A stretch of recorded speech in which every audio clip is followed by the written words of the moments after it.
दोस्तों, मैं यशवी चौरसिया सर, त्यागी intermediate college Ismailpur सोराव से आपको मैंने जो है पिछले वीडियो में जो है पुष्पीय पौधों के लैंगिक जनन के बारे में बताया था और उसका पूरा जो है डिटेल आपको दिया था।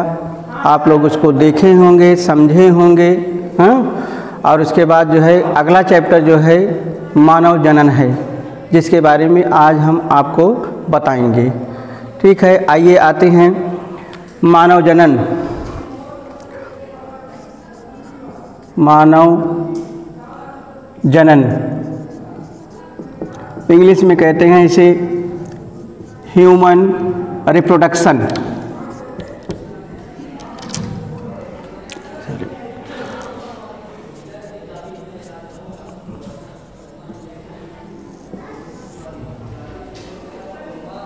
मानव जनन। मानव जनन से पहले आप ये समझने की कोशिश करिए कि जनन क्या चीज़ होती है।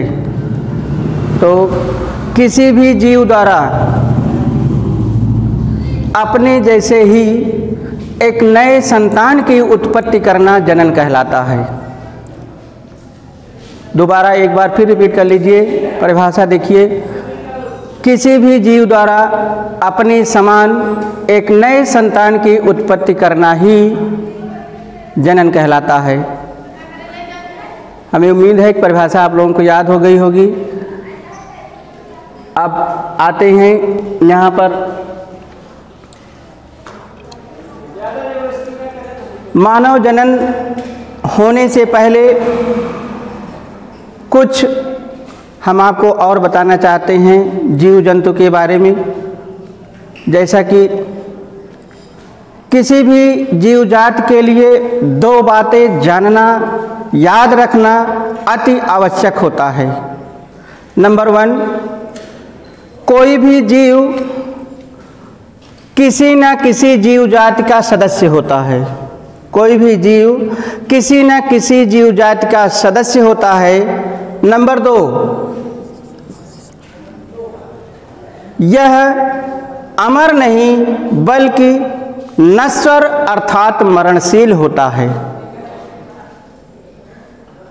पृथ्वी पर अपनी एक निश्चित आयु पूरी होने के बाद,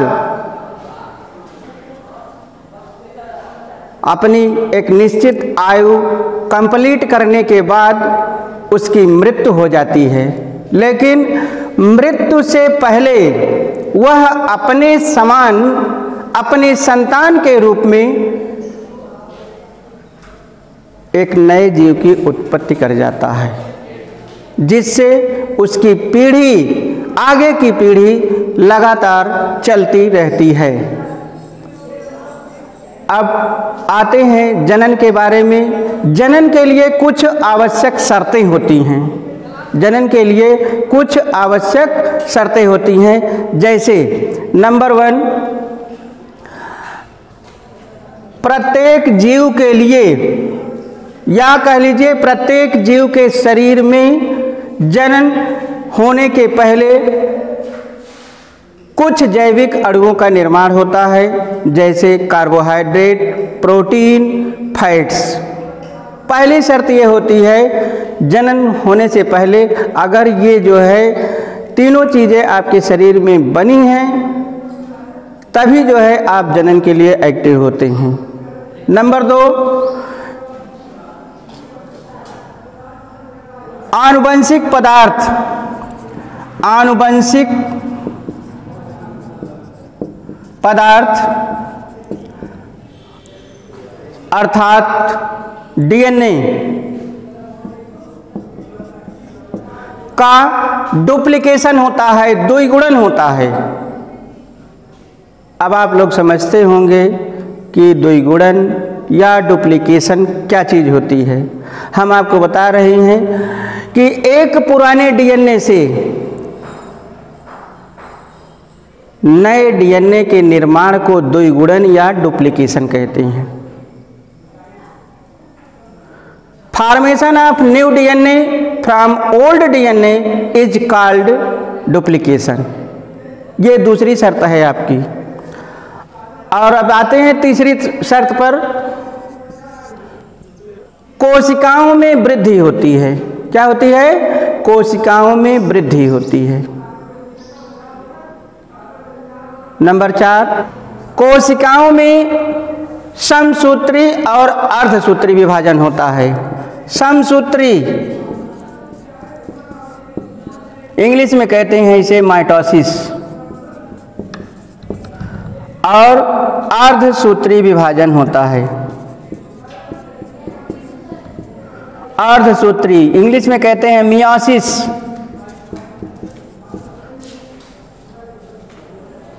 समसूत्री विभाजन कायिक कोशिकाओं में होता है। कायिक कोशिकाओं में होता है। कायिक कोशिकाओं को इंग्लिश में कहते हैं सोमैटिक सेल। Somatic cell. जब कायिक कोशिकाओं में वृद्धि होती है तो आपके शरीर की वृद्धि होती है। कोई भी जीव शिशु के रूप में जन्म लेता है, लेकिन जब उसमें समसूत्री विभाजन होता है तब उसके शरीर की वृद्धि होती है। दूसरा है अर्धसूत्री विभाजन। अर्धसूत्री विभाजन हमेशा जनन कोशिकाओं में होता है। जनन कोशिकाओं में होता है। जनन कोशिकाओं को रिप्रोडक्टिव सेल कहा जाता है। रिप्रोडक्टिव सेल कहा जाता है। रिप्रोडक्टिव सेल में जब अर्धसूत्री विभाजन होता है तो आपके शरीर में पाई जाने वाली गैमीट सेल का निर्माण होता है। गैमीट सेल का निर्माण होता है। गैमीट सेल 2 प्रकार की होती है। पहला मेल गैमीट सेल, जिसे हम शुक्राणु या स्पर्म कहते हैं। दूसरा फीमेल गैमीट सेल होता है, जिसे हम अंडाणु या ओवम कहते हैं या ओवरी कहते हैं। ओवरी में जो है अंडाणु का निर्माण होता है। तो इस प्रकार से आपको पता चल गया कि समसूत्री विभाजन केवल कायिक कोशिकाओं में होता है, जिससे आपके शरीर की वृद्धि होती है, और अर्धसूत्री विभाजन जनन कोशिकाओं में होता है, जिसमें आपके गैमीट सेल का निर्माण होता है। पांचवी बात अब आप देखिए यहाँ पर क्या होता है। पांचवी बात में होता है किसी भी जीव का निर्माण एक अकेली कोशिका से होता है, जिसका नाम है युग्मनज, या इंग्लिश में कहते हैं जाइगोट। युग्मनज इंग्लिश में कहते हैं इसे जाइगोट। अब आप जानते हैं जाइगोट आया कहाँ से? जाइगोट निषेचन की क्रिया के फलस्वरूप बनने वाली ऐसी कोशिका होती है जिससे किसी जीव का जो है निर्माण होता है। यही एक अकेली कोशिका होती है जिससे जो है किसी नए जीव का जो है निर्माण होता है। अब आते हैं छठी बात पर। छठी बात पर आते हैं। एक जाइगोट से अगली पीढ़ी के दूसरे जाइगोट तक बनने की क्रिया को जो है क्या कहा जाता है? पीढ़ी एकांतरण कहा जाता है। क्या कहा जाता है? पीढ़ी एकांतरण। पीढ़ी एकांतरण इंग्लिश में कहते हैं इसे alternation of generation.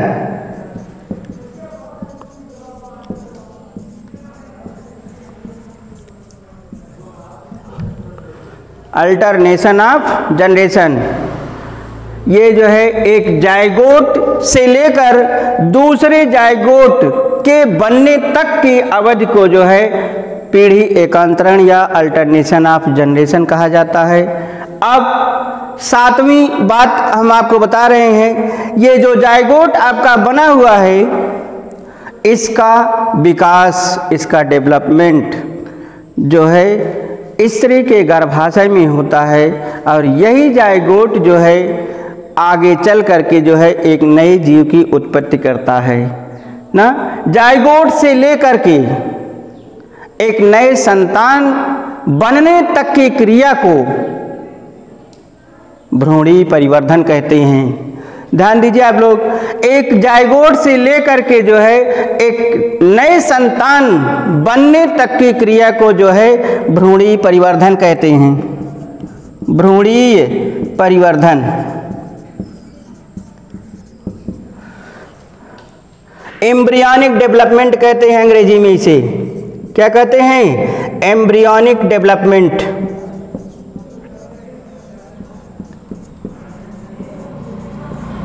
Embryonic development कहते हैं। जितनी बातें अगर आपके शरीर में बनी है मनोवैज्ञानिक तरीके से जो है, और तभी जो है आप जनन करने के एक्टिव होते हैं, जनन करने के लिए तैयार होते हैं। सबसे बड़ी बात ये होती है कि इस चीज़ के लिए जो है आपको जो है मनोवैज्ञानिक तरीके से तैयार होना पड़ता है, साइकोलॉजिकली तैयार होना पड़ता है।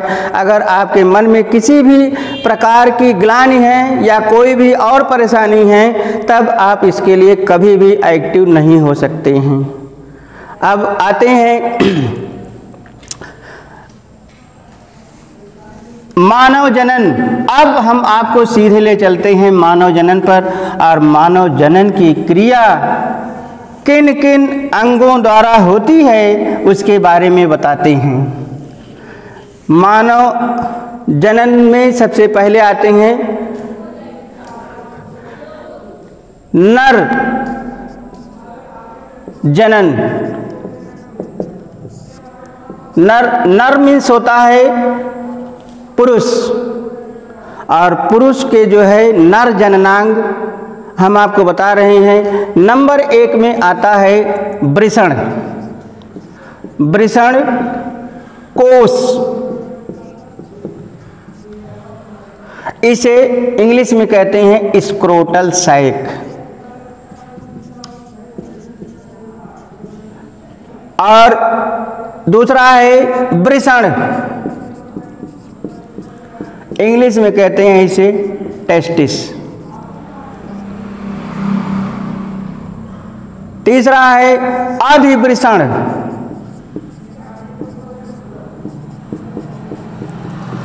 एपिडिडाइमिस।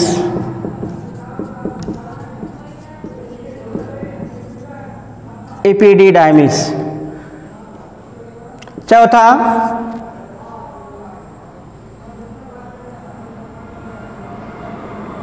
चौथा आपका जो है शुक्राणु वाहिनी, वास डिफरेंस।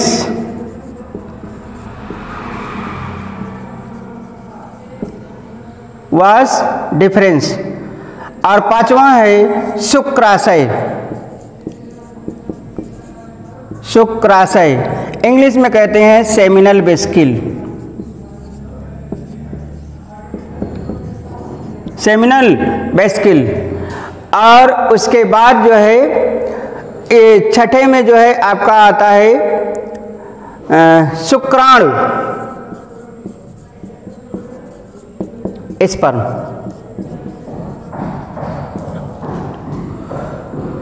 इतनी चीजें आपके जो है प्राइमरी जनन कोशिकाओं के रूप में आते हैं लोग। और इसके साथ ही साथ कुछ सहायक कोशिकाएं भी होती हैं। कुछ सहायक कोशिकाएं होती हैं जिनका नाम हम आपको दे रहे हैं। ये है number 1 prostate gland. Prostate gland. और दूसरा है काउपर ग्लैंड।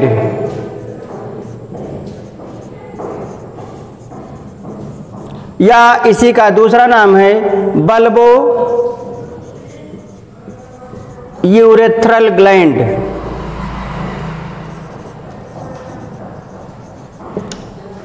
ये जो है सहायक कोशिकाओं के रूप में जो है आपके ये सब नर जनन अंग करने वाले हैं सब। और उसके बाद हम आते हैं वृषण कोश पर। कहाँ आते हैं? वृषण कोश पर। वृषण कोश नर मानव का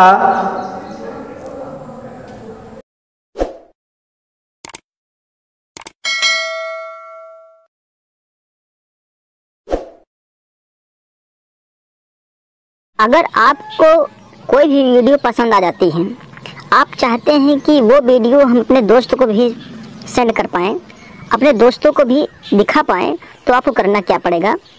आपको करना ये पड़ेगा, ये जो शेयर दिख रहा है ना, इस पर क्लिक करना पड़ेगा आपको। ठीक है, ये शेयर जो दिख रहा है यहीं पर आपको क्लिक करना होता है। जैसे ही इस पर क्लिक करेंगे कुछ इस तरीके से इंटरफेस आपके सामने खुल के आ जाता है। तो उसके बाद आपको देखिए कॉपी लिखा गया है, कॉपी लिंक ना, कॉपी लिंक पर आपको क्लिक करना पड़ेगा दूसरी बार। ठीक है, कॉपी ये हो गया है, देखिए कॉपीड यह नीचे लिख दिया गया है, कॉपीड लिख दिया गया है। अब आपको बैक कर देना है। ठीक है, ऐसे बैक कर देना है आपको। अब आपको फेसबुक अपना ओपन कर लेना है। फेसबुक जैसे ही ओपन करेंगे तो देखिए होम पर जाएंगे। अगर आप होम नहीं पाते हो तो यहाँ बता दे रहे हैं, ये होम का चिन्ह है। ठीक है, यहाँ पर आप जाएंगे तो क्लिक करेंगे यहाँ पर राइट समथिंग हियर। ठीक है, तो यहाँ पर जैसे ही क्लिक करेंगे तो अपने उंगलियों से इसको प्रेस करेंगे तो यहाँ पर पेस्ट का ऑप्शन आ जाएगा। ठीक है, यहीं पर आप पेस्ट कर देना है आपको, अर्थात पेस्ट पे क्लिक कर देना है। जैसे ही पेस्ट पर क्लिक करेंगे तो वहाँ पर नीचे लिखा होगा डन, तो आप डन करेंगे। डन करेंगे तो कुछ इस तरीके से आपके सामने इंटरफेस खुल के आ जाएगा। यहाँ लिखा हुआ है ग्रीन बटन से पोस्ट, ऊपर भी लिखा हुआ पोस्ट, तो आपको ग्रीन पर क्लिक करना है, पोस्ट हो जाएगा। ठीक है ना। अपने दोस्तों अगर चाहते हैं यही वीडियो अपने व्हाट्सएप पर भी शेयर करें तो आइए हम आपको बताते हैं व्हाट्सएप कैसे शेयर किया जाता है। तो आपको क्या करना पड़ेगा, अपने व्हाट्सएप पे आना पड़ेगा।